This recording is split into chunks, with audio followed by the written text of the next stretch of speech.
It's sad to know I have listened to more than one Jay Giles song in my life.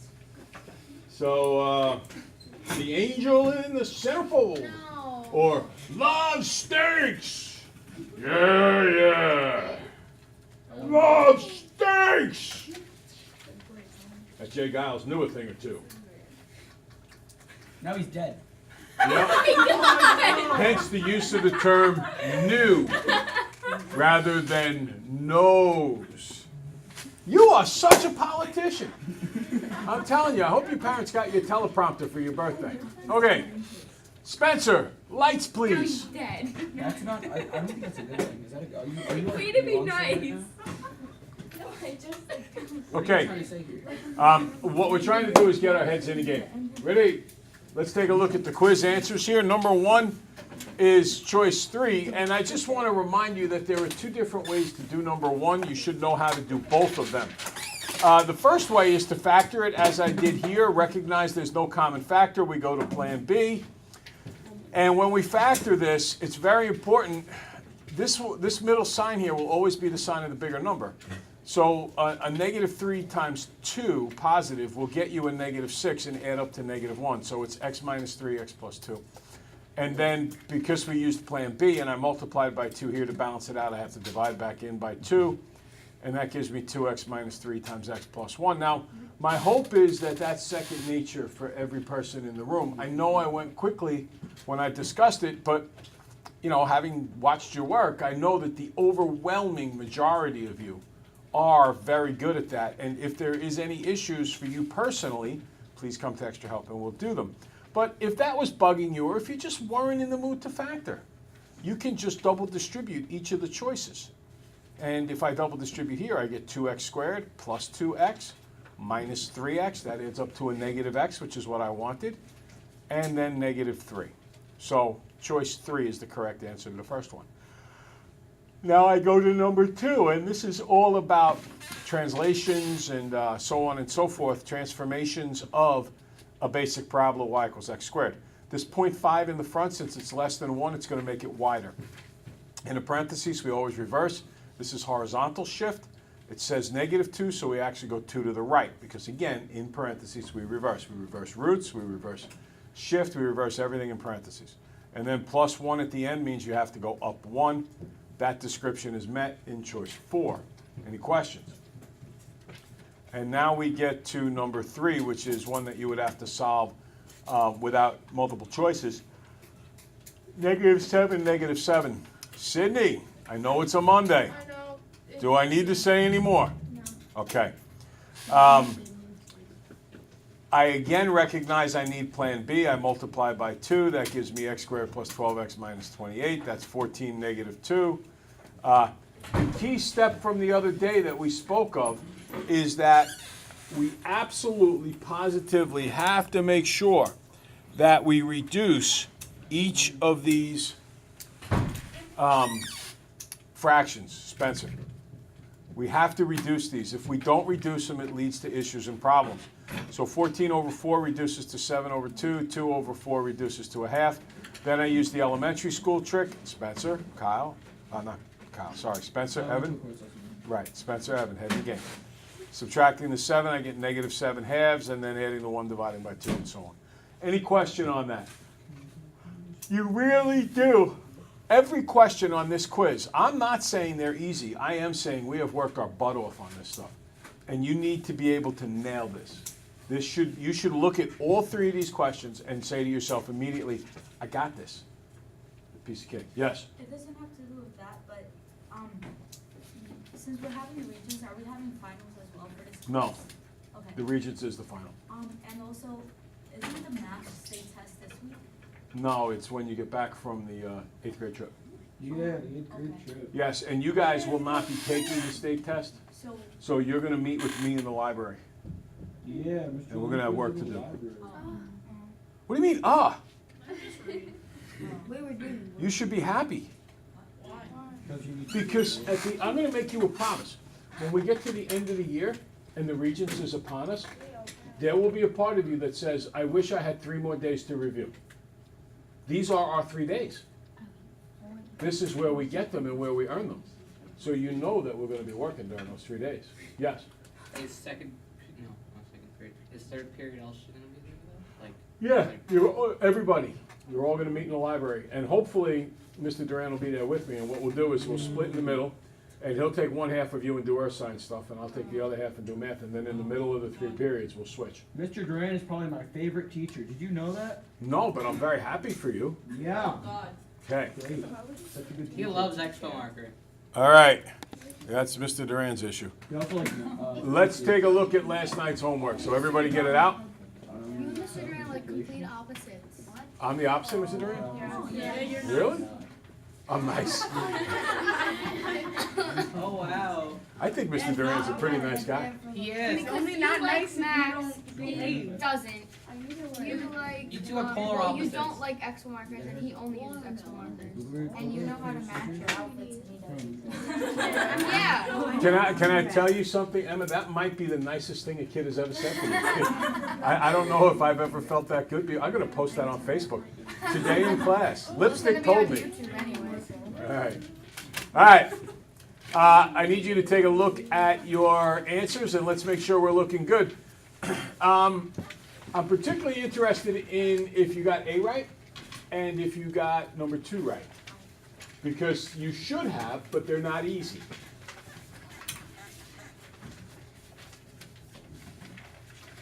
B is easy. B better be a piece of cake. If you can't get B right, you should just start hitting yourself now. Oh. I don't know why, but I wrote n squared equals 8. Well, that would be your Lindquist daily dumb mistake. I don't get too upset about that. I also wrote n squared equals 11 instead of 2n equals 11. Well, when you factored it, did you factor the n squared or did you factor the 2n? I have no idea. Well, did you look at your work? No. That might help. All right. Okay, any questions? All right, let's go to the next one.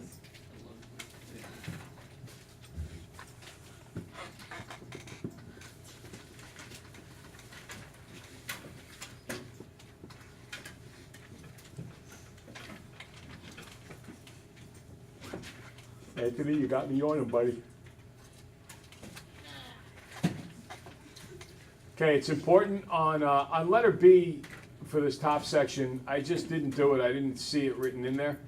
The domain, it works out, God bless. The domain is all real numbers and the range is y greater than -3. Yes? For Bless letter you. C, I got 21.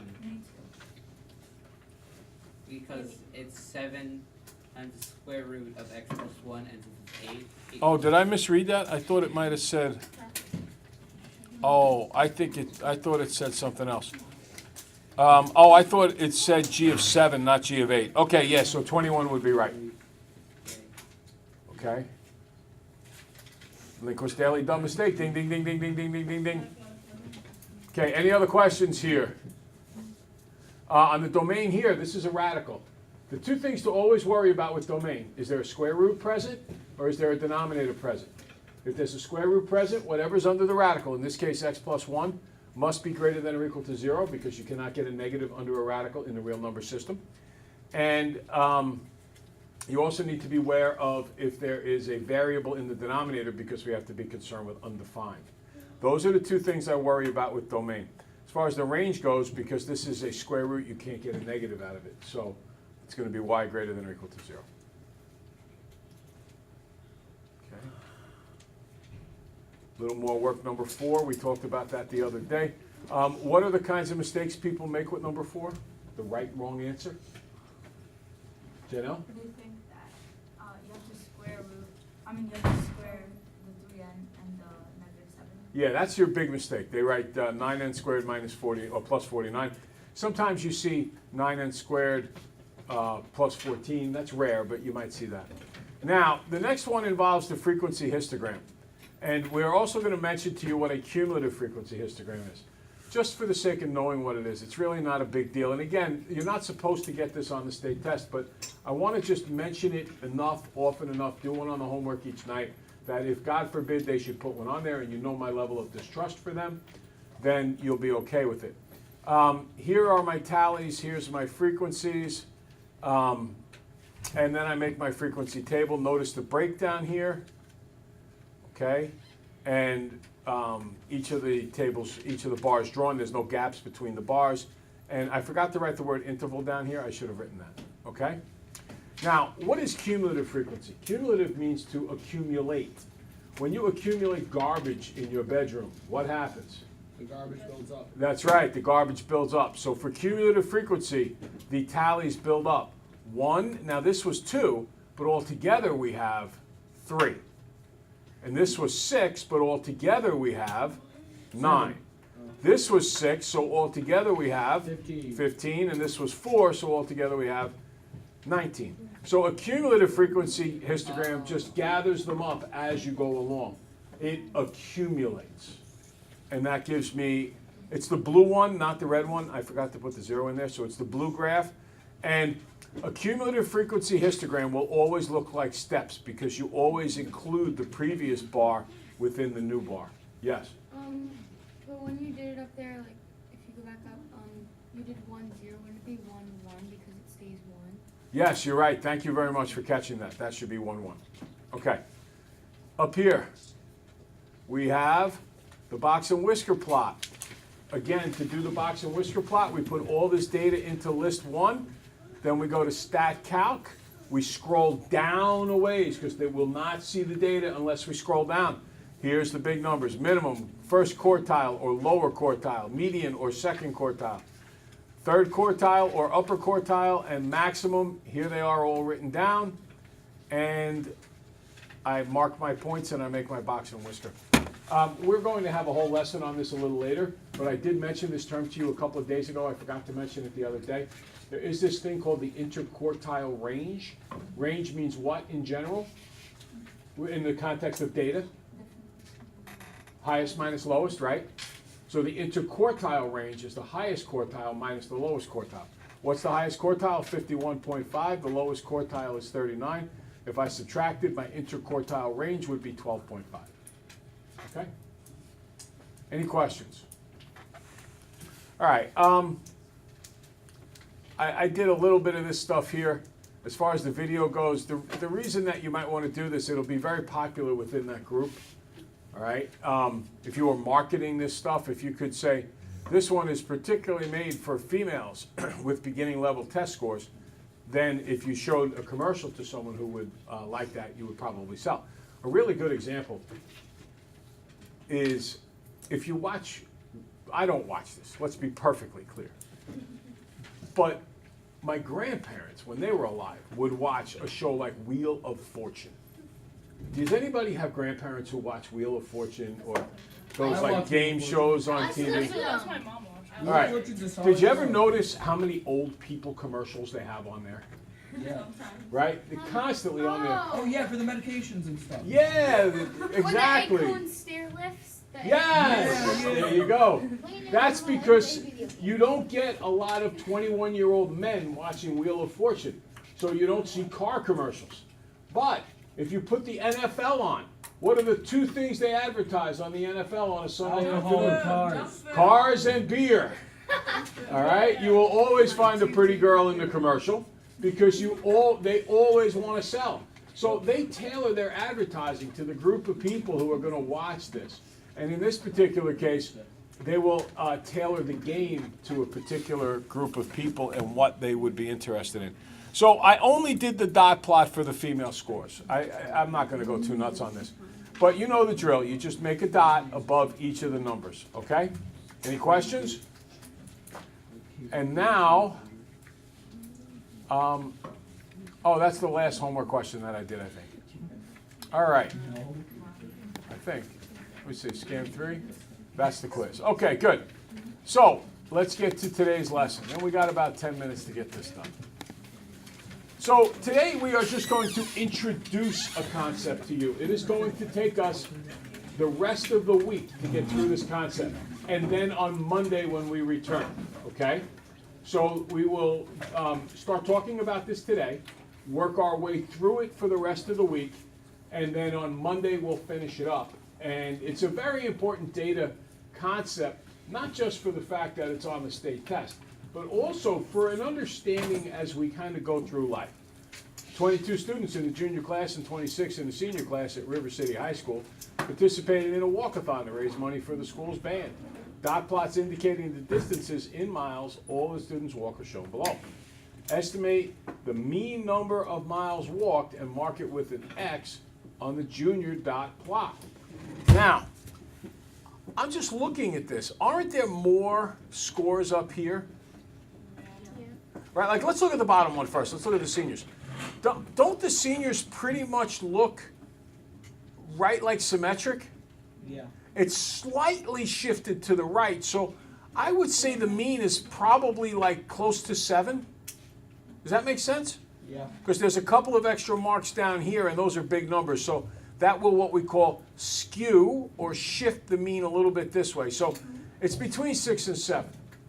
On the other hand, can you do that here? No. Now, if these numbers down here didn't exist, is it pretty obvious that the mean would be right about 9? Yeah. But what are these numbers going to do to the mean? Shift it. Shift it which way? To the left or the right? To the left. So it's going to probably come down closer to 8, maybe even a little bit below 8 because of those numbers. And that's what we call skewing. What word did I just say? Skewing. And that's spelled S-K-E-W-I-N-G, skewing. When I have a tail on data, and a tail means basically that there's this extended group of data down here. What it does is it pulls the mean toward wherever the tail is. So this data on top would be called skewed to the left. The data on the bottom is very little skewing going on. It's pretty much the same on both sides. Okay? All right. What is the median of the junior distribution? Well, the median would be the one in the middle. And let's see here, 1, 2, 3, 4, 5, 6, 7, 8, 9, 10, 11, 12, 13, 14, 15, 16, 17, 18, 19, 20, 21, 22. So I'm looking at the 11th, 12th score, 7, 8, 9, 10, 11. There's the 12th. It would be right in the middle there, 8.5. Okay? All right, so now we start talking about batteries. A consumer organization is planning a study of various batteries that are available, different brands. As a part of its planning, it measures, I can barely read this, a lifetime, how long a battery is going to last before it needs to be replaced. For each of the 6 batteries, brand A, and 8 batteries of brand B, dot plots are shown for how long they last. Okay. Does one brand of battery tend to last longer? Anthony? Yes. Which one? Brand B. Why? Because brand A has 6 dots and brand B has 8 dots. Yeah, as far as lasting longer, though, it kind of matters where the dots are. Yeah, 120. Yeah, and your first impression would be, hey, look at these guys here in the end. This guy always lasts longer, but what do you also notice on this end? They last shorter. These guys tend to be grouped more in the middle. So I'm not sure that one always tends to last longer. I know more in brand B will last longer, but it's spread out more. And that's the point that we're driving at with today's lesson. Today's lesson is the word standard deviation, or the concept of standard deviation. And we're only introducing it today. Does that include subtraction? No. Oh, that. Now, it's an oxymoron. Standard deviation. Standard means to stay or be the same, and to deviate means to change. Be the same. It's like jumbo shrimp. I like shrimp. Me too. Or patiently aggressive. Isn't it passive aggressive? Passive aggressive is another one. Patiently aggressive is a baseball term. It's for when you hit. Oh, I don't play baseball. There you go. Now, standard deviation is the normal amount that you're different by. Standard deviation is the normal amount you're different by. If we looked at it in terms of people, have you ever walked around like the city of San Francisco? You ever walk around certain parts of New York City? Yes. My son, Bobby, he was just, he was in Oregon working for a few weeks, and he had a layover in LA. He didn't want to move. He said it was the weirdest stuff he's ever seen in people in his life. He said that they were wackadoodle. Now, if you go down to Tennessee, or Alabama, are there still weird people? Yep. But they're not as weird. All right, you go to LA, you go to San Francisco. I feel like it's a different kind of weird. Yeah, San Francisco is kind of crazy. It's like being in a box of cereal. Flakes and nuts all over the place. So, all right. That sounds really nuts. Now, I like that one. I made that up myself. That's Now, good. so standard deviation is the normal amount that you're different by. And can we all see here that for brand A, the battery life tends to be a little more consistent than brand B? Brand B seems to be spread out more. So standard deviation in brand A would be lower than brand B. Okay, because the deviation in brand B would be longer. All right, so does the battery lives differ from battery to battery? We just discussed this. Would you prefer a battery brand that has a small standard deviation or a large standard deviation? Small standard deviation. Small, because then you can kind of predict what you're going to get out of it. I have Mac computers. The reason I run a Mac, and the reason Mr. Duran is so very wrong on this whole computer thing, is that my Macs don't break. They keep going and going and going, like the Energizer Bunny. Every time you get a Mac or a PC out of the box, they're great. But in a year or so, after you keep loading all of this antivirus software in there, it just starts grinding to a halt in terms of how good it is. Now, take a look at this data here. Brand A and brand C. Which one looks like it has a bigger standard? Hey, sorry. Which one looks like it has a bigger standard deviation? Anthony? See, Why? because its minimum battery life is it's like somewhere between 95 and 100. Yeah, The but here, highest one. Anthony, here's the thing. Standard deviation means how far they're spread apart. Which one's spread apart more, brand A or brand C?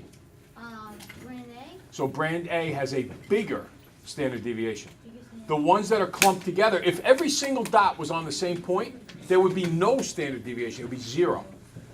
Spencer, Is there like a correlation between range and standard deviation?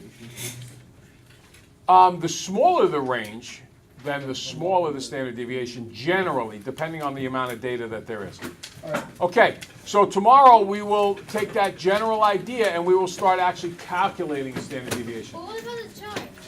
Don't worry about the charts. Today we just wanted you to notice what the standard deviations were. We're actually going to fill those same exact charts in as part of tomorrow's lesson. Okay? Standard deviation, the normal amount that we're different by. I could have just left it like that. Mr. Squidward. I don't want to wear this back then. Get out of here. SpongeBob back. Okay, so wait. This is so cool.